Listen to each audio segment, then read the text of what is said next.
केंद्रीय गृह मंत्री अमित शाह जम्मू पहुंच चुके हैं और उनके जम्मू आगमन के फौरन बाद जितने भी राजनीतिक हलके हैं उनमें हलचल बढ़ गई है। क्या ये कोई बड़ा राजनीतिक हेरफेर जम्मू कश्मीर में होगा? राजनीति के चाणक्य माने जाने वाले अमित शाह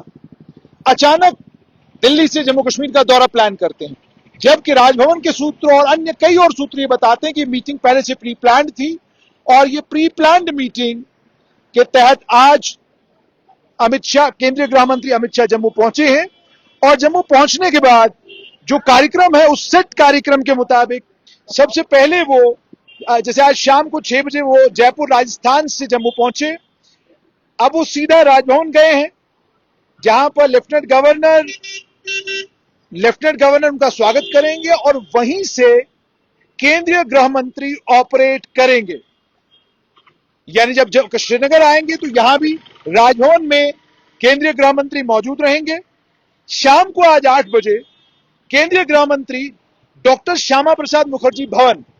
भारतीय जनता पार्टी का मुख्यालय जो त्रिकुटा नगर में है, वहां पर 8 बजे शाम को वो भारतीय जनता पार्टी के एमएलएओं और पार्टी के जो बड़े नेता हैं उन सब के साथ एक लंबी चौड़ी मीटिंग करेंगे। अब जितने भी राजनीतिक विशेषज्ञ हैं वो ये कह रहे हैं कि जम्मू पहुंचते ही 8 बजे शाम को भारतीय जनता पार्टी के एमएलएज, भारतीय जनता पार्टी के वरिष्ठ नेताओं के साथ त्रिकुटा नगर में भारतीय जनता पार्टी के हेडक्वार्टर के ऊपर अमित शाह जो मीटिंग करने जा रहे हैं उसका मकसद क्या किसी बड़ी राजनीतिक हलचल की ओर ये इशारा करता है, या कल सिर्फ केवल वो भारतीय जनता पार्टी के नेताओं के साथ बात करके जो वक्फ का कानून दिल्ली में पास किया गया है उस कानून को लेकर जो लोगों के बीच में चर्चाएं शुरू हुई हैं उन चर्चाओं पर आम लोगों के साथ बात करने के लिए कहेंगे, या वो भारतीय जनता पार्टी के एमएलएओं को लेजिस्लेटिव असेंबली के अंदर और ज्यादा आक्रामक तरीके से सरकार के ऊपर वार पलटवार करने के लिए कहेंगे। यह स्ट्रैटेजी तैयार की जाएगी कि किस तरीके से जम्मू कश्मीर में भारतीय जनता पार्टी को और मजबूत किया जा सकता है, या आने वाले कल में अगर कोई बड़ा राजनीतिक हेरफेर होता है उस राजनीतिक हेरफेर के चलते भारतीय जनता पार्टी और किसी अन्य दल के साथ मिलकर अगर सरकार बनाने की कोई संभावना बनती है, क्या उसको लेकर कोई बातचीत की जाएगी?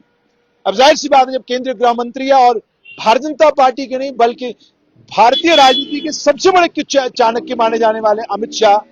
जम्मू कश्मीर आए और आते ही सबसे पहले भारतीय जनता पार्टी के नेताओं के साथ, एमएलएज के साथ और पार्टी के वरिष्ठ स्ट्रैटेजिस्टों के साथ मीटिंग करने लगे, तो इसका मतलब यह है कि ये साफ तौर पर दर्शाता है कि बहुत सारी बातें हैं जो बातें केंद्रीय गृह मंत्री एमएलएज के साथ और पार्टी के वरिष्ठ नेताओं के साथ करने जा रहे हैं। उसके बाद कल सबसे पहले अमित शाह बीएसएफ की जो फॉरवर्ड पोस्ट है विनय, कठुआ डिस्ट्रिक्ट में, वहां पर सुबह 10:30 बजे जाएंगे, जहां पर वो ऑन ग्राउंड ऑपरेशनली कितना तैयार है बीएसएफ आतंकवाद का मुकाबला करने के लिए, पाकिस्तान की तरफ से अगर कोई एग्रेशन होता है उस एग्रेशन का मुकाबला करने के लिए वो उसका वहां पर जायजा लेंगे और उसके बाद उन्हें डिटेल्ड ब्रीफिंग दी जाएगी कि क्रॉस बॉर्डर थ्रेट्स जो हैं उसमें पहला थ्रेट आतंकवाद का है, दूसरा थ्रेट जो ड्रग्स का है कि ड्रग कार्टेल्स अभी भी जो है उस तरफ से ऑपरेट कर रहे हैं, नशे की जो तस्करी वहां पर हो रही है, अन्य उसके अलावा कई और ऑपरेशनल चीजें हैं जिन ऑपरेशनल चीजों पर केंद्रीय गृह मंत्री अमित शाह को ब्रीफिंग दी जाएगी। उस ब्रीफिंग के बाद 2 बजे के करीब जम्मू कश्मीर पुलिस के वो जवान जो आतंकियों से लोहा लेते हुए शहीद हुए हैं उन जवानों के साथ मुलाकात करेंगे और ये मुलाकात जो ये राजभवन में होगी और इस मुलाकात के दौरान वो उन तमाम परिवारों के बच्चियों को जिनके माता पिता आतंकवाद से लड़ाई लड़ते हुए जम्मू कश्मीर पुलिस में सेवाएं देते हुए शहीद हुए हैं, उनके बच्चों को वो कंपैशनेट ग्राउंड्स के ऊपर जो मुलाजमतें मिलती हैं, अपॉइंटमेंट लेटर उनके हाथ में थमाएंगे, यानी उनको वो चिट्ठी देंगे जिस चिट्ठी के जरिए उनको सरकारी मुलाजमत मिलेगी। इस कार्यक्रम के बाद उसके बाद अमित शाह जो है गांधीनगर में भगवान शिव का एक बहुत बड़ा भव्य मंदिर है, उस मंदिर में जाएंगे और उस मंदिर में प्रार्थना करने के बाद, उस मंदिर में कुछ समय बिताने के बाद केंद्रीय गृह मंत्री अमित शाह घाटी की तरफ निकल आएंगे। उसके बाद घाटी पहुंचते ही वो सबसे पहले शहीद डीवाईएसपी हुमायूं भट्ट के घर जाएंगे, उनके परिवार से के लोगों से मिलेंगे और उनके साथ उनका दुख बांटेंगे। और उसके फौरन बाद ये भी आपको याद होगा कि Humayun Bhatt counter terror operation में कोकरनाग में 13 सितंबर 2023 को शहीद हुए थे और उसके बाद उनकी शहादत के बाद उनको कीर्ति चक्र जो है वो दिया गया था। उसके बाद अमित शाह 8 अप्रैल को राजभवन में एक बहुत बड़ी हाई लेवल सिक्योरिटी मीटिंग करेंगे, लगभग 11 बजे के करीब करीब। और इस मीटिंग में एक तो इंफ्रास्ट्रक्चर, वेलफेयर स्कीम्स और जो डेवलपमेंटल प्रोजेक्ट्स जम्मू कश्मीर में चल रहे हैं, उन तमाम डेवलपमेंटल प्रोजेक्ट्स को रिव्यू किया जाएगा। जम्मू कश्मीर के हालात पर बातचीत होगी और संभावना यह भी है कि इस मीटिंग के दौरान जम्मू कश्मीर के मुख्यमंत्री उमर अब्दुल्ला भी रहेंगे। हालांकि आधिकारिक तौर पर अभी तक किसी ने भी इसकी पुष्टि नहीं की है कि मुख्यमंत्री उमर अब्दुल्ला 8 तारीख को श्रीनगर में होने वाली हाई लेवल सिक्योरिटी मीट के दौरान मौजूद रहेंगे। अभी तक इस बात की पुष्टि नहीं हुई है, मगर सूत्र ये बताते हैं कि उमर अब्दुल्ला को इस मीटिंग के लिए बुलावा आया है और वो इस मीटिंग में मौजूद रहेंगे। और इस मीटिंग में जहां डेवलपमेंटल प्रोजेक्ट्स पर बात होगी, जहां पर की अलग अलग सेक्टर्स में कहां कितना काम सरकार कर रही है उस पर बात होगी, वहीं पर आतंकवाद की चुनौती को लेकर बात होगी, वहीं पर सरकार को और लेफ्टिनेंट गवर्नर के दफ्तर को कितना कोऑर्डिनेट करके काम करना चाहिए उस पर भी संभवतः बात हो सकती है। उसके बाद एक और मीटिंग लगभग 1 बजे के करीब करीब है। इस मीटिंग में जो सुरक्षा व्यवस्था जम्मू कश्मीर की है उस पर बातचीत होगी। और जैसे मैंने आपको कहा कि जो पहली मीटिंग है, उस मीटिंग में डेवलपमेंट पर, उस मीटिंग में प्रोजेक्ट्स पर, उस मीटिंग में जो कुछ जम्मू कश्मीर में डेवलपमेंट के लिहाज से हो रहा है उन तमाम मुद्दों के ऊपर बात होगी। लेकिन उसके बाद जब सिक्योरिटी रिव्यू मीटिंग होगी, सूत्र ये बता रहे हैं उसमें उमर अब्दुल्ला मौजूद नहीं रहेंगे और उसके बाद उसमें लेफ्टिनेंट गवर्नर मौजूद रहेंगे और उस मीटिंग में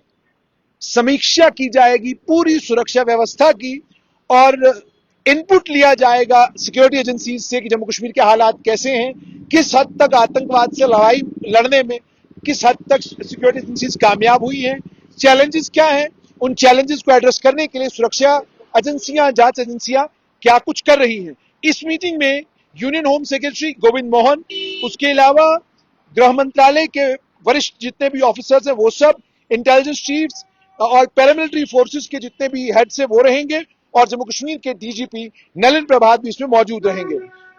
और उसके बाद ये भी मैं आपको बताऊं कि ये जो मीटिंग होगी, इस मीटिंग में जहां घाटी के हालात पर चर्चा तो होगी होगी, वहीं पर जम्मू संभाग में डोडा, रामबन, किश्तवाड़, रियासी, राजौरी, पुंछ, उधमपुर, कठुआ में जो आतंकी गतिविधियां पिछले दिनों हुई हैं, उन आतंकी गतिविधियों पर जांच एजेंसियों से रिपोर्ट ली जाएगी, पुलिस से रिपोर्ट ली जाएगी और जितनी भी एजेंसी, सारे काउंटर टेरर ऑपरेशंस में जितनी भी एजेंसी इन्वॉल्व है उन तमाम से इनपुट लिया जाएगा, फीडबैक लिया जाएगा कि क्या कुछ किया जा रहा है इस नई चैलेंज को कंटेन करने के लिए, इस नई चैलेंज को हराने के लिए, डिफीट करने के लिए। और उसके बाद एक ब्लूप्रिंट भी तैयार किया जाएगा, जिस ब्लूप्रिंट का मकसद होगा कि किस तरीके से जम्मू कश्मीर में आतंकवाद से लड़ाई लड़ी जा सकती है और ये जो नए रास्ते आतंकवादियों ने बना लिए हैं, इन रास्तों को प्लग कैसे किया जा सकता है, इन रास्तों को बंद कैसे किया जा सकता है और कौन सी स्ट्रेटजी अपनाई जानी चाहिए जम्मू संभाग में कि आतंकवादियों को भी निपटाया जा सके और आम जनमानस के अंदर जो भय और खौफ का माहौल पैदा करने की कोशिश आतंकवादी कर रहे हैं वो उसमें कामयाब न हो। उसके बाद केंद्रीय गृह मंत्री अमित शाह दिल्ली की ओर 8 तारीख को शाम के वक्त में रवाना हो जाएंगे। यह खास बात यह है कि मुख्यमंत्री उमर अब्दुल्ला की और केंद्रीय गृह मंत्री अमित शाह के बीच में 1-on-1 कोई मीटिंग होगी उसकी सूचना अभी तक नहीं मिली है। 48 अफसरों को ट्रांसफर करने के बाद, एक लंबी चौड़ी एमएलएस की मीटिंग लेने के बाद, मंत्रियों की मीटिंग लेने के बाद, अलायंस पार्टनर्स की मीटिंग लेने के बाद लग ये रहा था कि शायद इतना प्रेशर